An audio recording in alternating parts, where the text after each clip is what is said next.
Hi ಎಲ್ರಿಗೂ ನಮಸ್ಕಾರ. ನಾನು ನಿಮ್ಮ ಮೇಘ ಆತ್ರೇಯ. ವೆಲ್ಕಮ್ ಟು ASRS ಮನಿ ಮಂತ್ರ ಕನ್ನಡ ಯೂಟ್ಯೂಬ್ ಚಾನೆಲ್.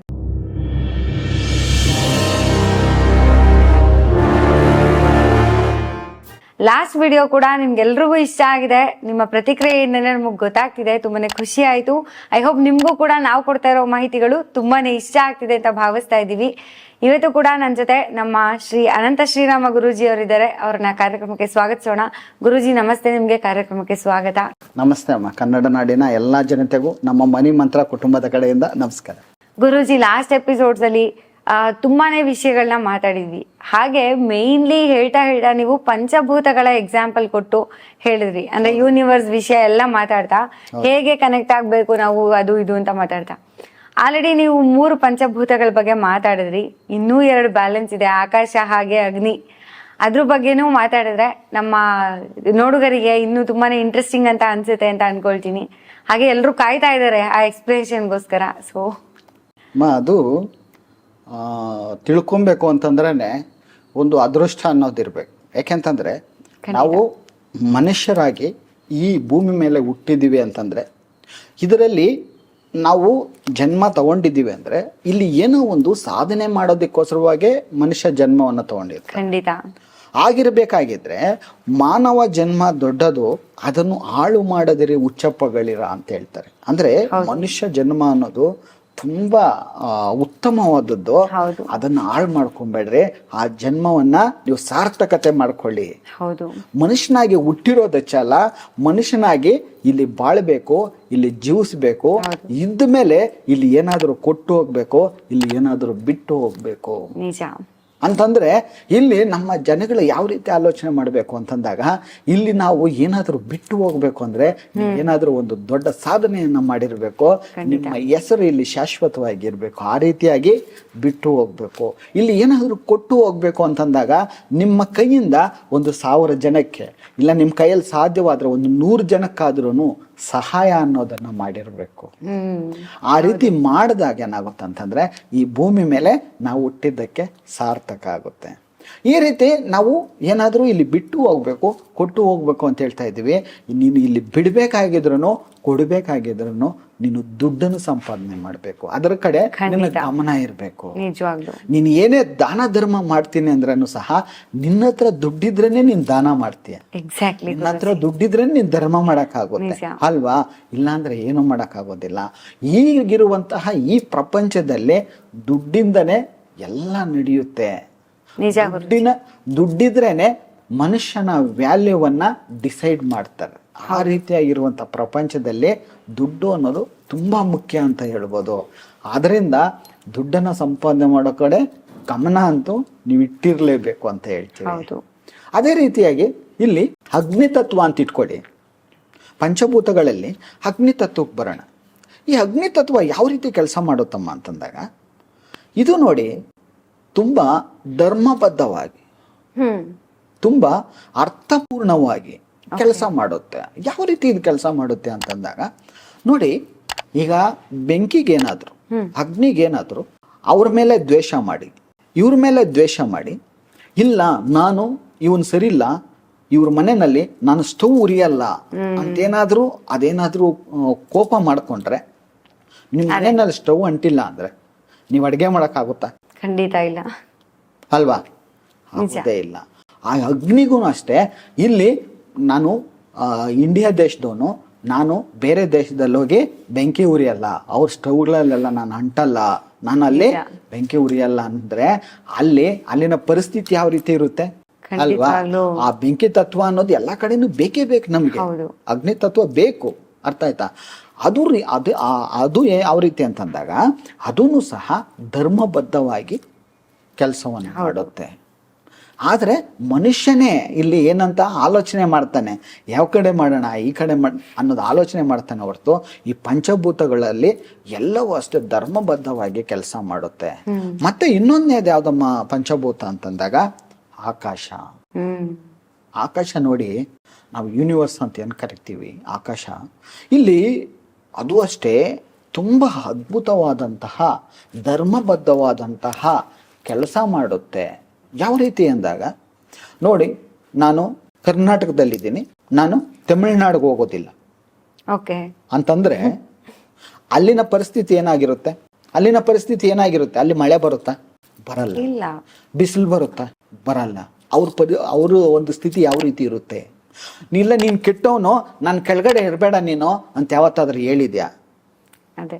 ಇಲ್ಲ ಈ ದೇಶ ಸರಿ ಇಲ್ಲ, ನಾನು ಇದ್ರ ಮೇಲೆ ಇರೋದಿಲ್ಲ ಅಂತ ಯಾವತ್ತಾದ್ರೂ ಹೇಳುತ್ತಾ? ಚಾನ್ಸೇ ಇಲ್ಲ. ಹೇಳೋದೇ ಇಲ್ಲ. ಅದಕ್ಕೆ ಹೇಳೋದು, ಈ ಪಂಚಭೂತಗಳೇನಿದೆ, ಈ ಪಂಚಭೂತಗಳೆಲ್ಲನೂ ಧರ್ಮಬದ್ಧವಾಗಿ ಕೆಲಸ ಮಾಡುತ್ತೆ. ಹೌದು ಗುರುಜಿ. ಅದರಿಂದ ಆ ಪಂಚಭೂತಗಳನ್ನ ನೋಡಿ ನಮ್ಮ ಮನುಷ್ಯರೆಲ್ಲ ಅದನ್ನು ನೋಡಿ ನಾವು ಕಲಿಬೇಕು. ಹೌದು. ಆ ರೀತಿಯಾಗಿ ಕಲಿಯೋದನ್ನ ಮೊದಲು ಪ್ರಾರಂಭಿಸಬೇಕು. ಅದೇ ರೀತಿಯಾಗಿ ಈ ಪಂಚಭೂತಗಳಲ್ಲಿ ಇನ್ನೂ ಒಂದು ಏನಮ್ಮ ಇದೆ ಅಂತಂದಾಗ ನಾವು ದುಡ್ಡು ಅಂತ ಹೇಳ್ಬೋದು. ಓಕೆ. ಯಾಕೆಂದ್ರೆ ದುಡ್ಡುನು ಸಹ ನೋಡಿ ತುಂಬಾ ಧರ್ಮಬದ್ಧವಾಗಿ ಕೆಲಸ ಮಾಡುತ್ತೆ. ಯಾಕೆ ಗೊತ್ತಾ? ಇವನು ಒಳ್ಳೆಯವನು, ಇವನ ಹತ್ರನೇ ಇರ್ತೀನಿ, ಇವನ್ ಕೆಟ್ಟವನು ಇವನ ಹತ್ರ ಇರಲ್ಲ ಅಂತ ಯಾವತ್ತೂ ಹೇಳಲ್ಲ ದುಡ್ಡು. ಖಂಡಿತವಾಗ್ಲೂ. ಇಲ್ಲ ನಾನು ಈ ದೇಶದಲ್ಲೇ ಇರ್ತೀನಿ, ಇಲ್ಲ ಇನ್ನೊಂದು ದೇಶದಲ್ಲಿ ಇರ್ತೀನಿ ಅಂತ ಹೇಳೋದಿಲ್ಲ ದುಡ್ಡು.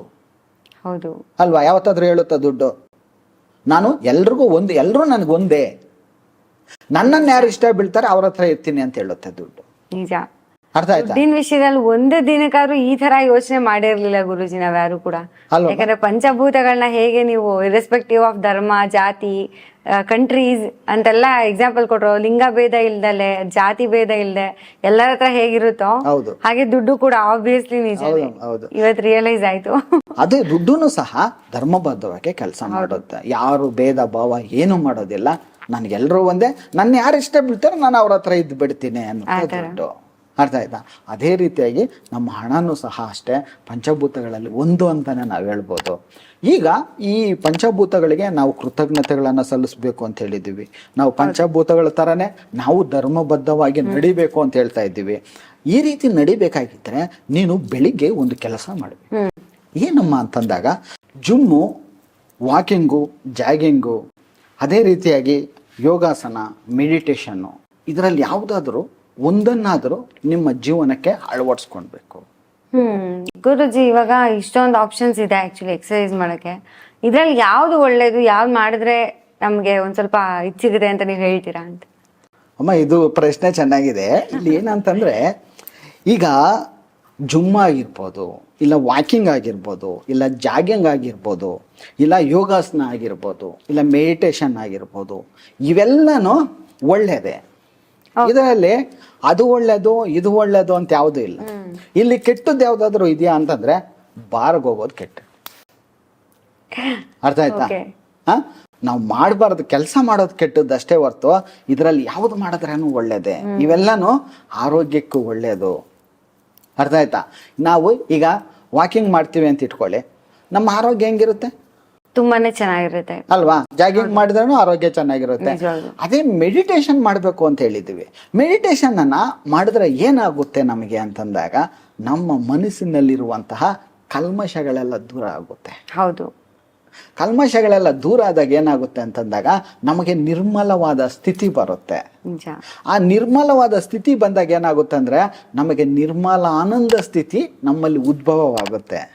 ಆ ನಿರ್ಮಲ ಆನಂದ ಸ್ಥಿತಿ ಮನುಷ್ಯನಲ್ಲಿ ಯಾವಾಗ ಉದ್ಭವವಾಗುತ್ತಾ ಆಗ ಮನುಷ್ಯ ಏನಾಗ್ತಾನಂದ್ರೆ ಪರ್ಫೆಕ್ಟ್ ಆಗ್ತಾನೆ. ಆಗ ಅವನಲ್ಲಿ ಕಲ್ಮಶ ಅನ್ನೋದಿರೋದಿಲ್ಲ, ದ್ವೇಷ ಅನ್ನೋದಿರೋದಿಲ್ಲ, ಅಹಂಕಾರ ಅನ್ನೋದಿರೋದಿಲ್ಲ, ಭೇದ ಭಾವ ಅನ್ನೋದಿರೋದಿಲ್ಲ, ಜಾತಿ ಭೇದ ಅನ್ನೋದಿರೋದಿಲ್ಲ, ಏನು ಇರೋದಿಲ್ಲ. ಅವನು ಏನಾಗ್ತಾನಂದ್ರೆ ಪ್ಯೂರಿಟಿ ಆಗ್ತಾನೆ, ಎಲ್ಲರೂ ಒಂದೇ ಅನ್ನುವ ಒಂದು ರೀತಿಯಲ್ಲಿ ಬರ್ತಾನೆ. ಈ ಪಂಚಭೂತಗಳು ಯಾವ ರೀತಿ ಕೆಲಸ ಮಾಡುತ್ತೋ ಆಗ ಇವನು ಏನ್ ಮಾಡ್ತಾನೆ ಮನುಷ್ಯ ಅನ್ನೋನು ಅದೇ ರೀತಿಯಾಗಿ ಆ ಪಂಚಭೂತಗಳ ರೀತಿಯಲ್ಲಿ ಧರ್ಮಬದ್ಧವಾಗಿ ನಡೆಯುವುದನ್ನ ಕಲಿತಾನೆ. ಅದಕ್ಕೆ ಹೇಳೋದು ಧರ್ಮೋ ರಕ್ಷತಿ ರಕ್ಷಿತಃ, ವೃಕ್ಷೋ ರಕ್ಷತಿ ರಕ್ಷಿತಃ, ದುಡ್ಡೋ ರಕ್ಷತಿ ರಕ್ಷಿತಃ. ಇಲ್ಲಿ ಮನುಕುಲ ಚೆನ್ನಾಗಿರ್ಬೇಕು ಅಂತಂದಾಗ ಏನ್ ಮಾಡ್ಬೇಕು ಅಂತಂದಾಗ ನಾವು ಫಸ್ಟ್ ಏನಕ್ಕೆ ಪ್ರಿಪರೇಷನ್ ಕೊಡಬೇಕು ಅಂದ್ರೆ, ನಿನ್ನ ಧರ್ಮ ಯಾವ್ದಿದೆ, ನಿನ್ನ ಧರ್ಮ ಯಾವ್ದಿದೆ ಆ ನಿನ್ನ ಧರ್ಮವನ್ನ ಕಾಪಾಡು ಫಸ್ಟ್. ಅರ್ಥ ಆಯ್ತಾ? ನಂತರ ವೃಕ್ಷೋ ರಕ್ಷತಿ ರಕ್ಷಿತಃ, ನೀನು ಯಾವಾಗ ಪರಿಸರವನ್ನ ಕಾಪಾಡ್ತೀಯ, ನೀನು ಯಾವಾಗ ಪರಿಸರವನ್ನ ಸಂರಕ್ಷಣೆ ಮಾಡ್ತೀಯ, ಪರಿಸರಕ್ಕೆ ಹಾನಿ ಮಾಡದ ರೀತಿನಲ್ಲಿ ನೀನು ಯಾವಾಗ ನಡ್ಕೊಂತೀಯ ಆಗ ನಿನಗೇನಾಗುತ್ತೆ ಅಂತಂದಾಗ ಎಲ್ಲ ಕಡೆಗಳಿಂದ ಪಂಚಭೂತಗಳ ಕಡೆಯಿಂದ ಏನಾಗುತ್ತೆ ನಿನಗೆ ಒಳ್ಳೆಯದಾಗುವಂತಹ ಒಂದು ದಾರಿಗಳೆಲ್ಲ ಓಪನ್ ಆಗುತ್ತೆ. ನಿಜ. ಆಗ ನೀನು ಕೇಳಿದ್ದನ್ನೆಲ್ಲ ಈಸಿಯಾಗಿ ಪಡಿಬಹುದು. ಗುರೂಜಿ ತುಂಬಾನೇ ಖುಷಿ ಆಯ್ತು ಒಂಥರ, ಯಾಕಂದ್ರೆ ನಾನು ಅವಾಗಲೇ ನಿಮ್ಗೆ ಹೇಳ್ದೆ ಎಷ್ಟು ಚೆನ್ನಾಗಿ ಪಂಚಭೂತಗಳಿಗೆ ಅದ್ರಕ್ಕಿರೋ ಒಂದಷ್ಟು ನೇಚರ್, ಪಂಚಭೂತಗಳ ನೇಚರ್ ಏನಿದೆ ಅದಕ್ಕೆ ದುಡ್ಡನ್ನ ಒಂದು ಹೋಲಿಸ್ಬೋದು ಅಂತ ಕೂಡ ಯಾರು ಥಿಂಕ್ ಮಾಡಿರಲ್ಲ, ನಿಜವಾಗ್ಲೂ ಇಮ್ಯಾಜಿನೇಷನ್ ಥಿಂಕ್ ಮಾಡಿರಲ್ಲ. ಅದು ನಿಜಾನೇ, ನನಗೂ ನಿಜ ಅಂತ ಅನ್ನಿಸ್ತು. ಯಾಕಂದ್ರೆ ಪ್ರತಿಯೊಬ್ಬರ ಹತ್ರನೂ ದುಡ್ಡು ಇದ್ದೇ ಇರುತ್ತೆ, ದುಡ್ಡು ಬಂದೇ ಬರುತ್ತೆ, ಯಾವುದೇ ರೀತಿನಲ್ಲಾಗಿರಬಹುದು. ಅದು ಕೂಡ ಇವ್ನು ಬಡವ ಇವ್ನು ಶ್ರೀಮಂತ ನಾನು ಇವನ ಹತ್ರ ಮಾತ್ರ ಹೋಗ್ತೀನಿ ಅಂತ ಯಾವತ್ತೂ ಥಿಂಕ್ ಮಾಡಲ್ಲ. ಯಾರು ದುಡ್ಡನ್ನ ಪ್ರೀತಿಸ್ತಾರೆ ಅವ್ರ ಹತ್ರ ಬಂದೇ ಬರುತ್ತೆ. ಅದನ್ನು ನಮ್ಮ ಗುರುಜಿ ಆಲ್ರೆಡಿ ಸುಮಾರು ವಿಡಿಯೋಸ್ಗಳಲ್ಲಿ ನಿಮಗೆ ಹೇಳಿದ್ದಾರೆ. ಈಗ ಆಲ್ರೆಡಿ ದುಡ್ಡನ್ನ ನೀವು ಪ್ರೀತಿಸಿದ್ರೆ ಅದನ್ನ ಟ್ರೀಟ್ ಮಾಡೋ ರೀತಿ ಚೇಂಜ್ ಮಾಡ್ಕೊಂಡ್ರೆ ನಿಮ್ಮನ್ನ ಚೆನ್ನಾಗಿ ನೋಡ್ಕೊಳ್ಳುತ್ತೆ ಅಂತ. ಗುರುಜಿ ತುಂಬಾ ತುಂಬಾ ಧನ್ಯವಾದಗಳು ಈ ವಿಷಯಗಳನ್ನ ತಿಳಿಸ್ಕೊಟ್ಟಿದ್ದಕ್ಕೆ ಇವತ್ತು. ನಮಸ್ತೆ ಅಮ್ಮ. ಯಾಕೆಂತಂದ್ರೆ ಇಲ್ಲಿ ಬಡವನಾಗಿ ಹುಟ್ಟಿರೋದು ನಿನ್ನ ತಪ್ಪಲ್ಲ, ಬಡವನಾಗಿ ಹೋಗೋದು ನಿನ್ನ ತಪ್ಪು. ಮಿಡ್ಲ್ ಕ್ಲಾಸಲ್ಲಿ ಹುಟ್ಟಿರೋದು ನಿನ್ನ ತಪ್ಪಲ್ಲ, ಮಿಡ್ಲ್ ಕ್ಲಾಸಲ್ಲಿ ಹೋಗೋದು ನಿನ್ನ ತಪ್ಪು. ನೀನು ಇರುವಷ್ಟರಲ್ಲಿ ಶ್ರೀಮಂತನಾಗಬೇಕು ಅನ್ನುವಂತಹ ನಿನ್ನ ಮನಸ್ಥಿತಿಯನ್ನು ಬದಲಾಯಿಸ್ಕೊಬೇಕು. ಎಲ್ಲರೂ ಶ್ರೀಮಂತರಾಗಲಿ. ಎಲ್ರಿಗೂ ಈ ವಿಡಿಯೋ ಕೂಡ ಹೆಲ್ಪ್ಫುಲ್ ಆಯ್ತಂತ ಅನ್ಕೊಳ್ತೀನಿ. ನಾನು ಕೂಡ ನಾವು ನೋಡೋ ನೋಟವನ್ನ ಸ್ವಲ್ಪ ಚೇಂಜ್ ಮಾಡಿ ನೋಡ್ಕೊಂಡ್ರೆ ಎಲ್ಲದೂ ಚೆನ್ನಾಗಿ ಕಾಣಿಸುತ್ತೆ. ಹಾಗೆ ಸುಲಭವಾಗಿ ದುಡ್ಡು ಐಶ್ವರ್ಯ ಸಂಪತ್ತನ್ನ ಕೂಡ ಮಾಡಬಹುದು ಅಂತ ಹೇಳ್ತಾ ಮುಂದಿನ ವಿಡಿಯೋದಲ್ಲಿ ಮತ್ತೆ ಭೇಟಿಯಾಗೋಣ. ಅದುವರೆಗೂ ನಮ್ಮ ಚಾನೆಲ್ ವಿಡಿಯೋಸ್ನ ನೋಡೋದು ಮಿಸ್ ಮಾಡ್ಕೋಬೇಡಿ. ಹಾಗೆ ಯಾರಿಗಾರು ಜಾಸ್ತಿ ಡೌಟ್ಸ್ಗಳಿದ್ರೆ, ಜಾಸ್ತಿ ಸಂದೇಹಗಳಿದ್ರೆ ನಮ್ಮ ಕ್ಲಾಸಸ್ಗೆ ಅಟೆಂಡ್ ಆಗೋದನ್ನು ಕೂಡ ಮಿಸ್ ಮಾಡ್ಕೋಬೇಡಿ. ಕೆಳಗಡೆ ನಂಬರ್ ಕಾಣಿಸ್ತಾ ಇದೆ, ಕಾಲ್ ಮಾಡಿ ರಿಜಿಸ್ಟರ್ ಮಾಡ್ಕೊಳ್ಳಿ. ಎಲ್ರಿಗೂ ಧನ್ಯವಾದಗಳು.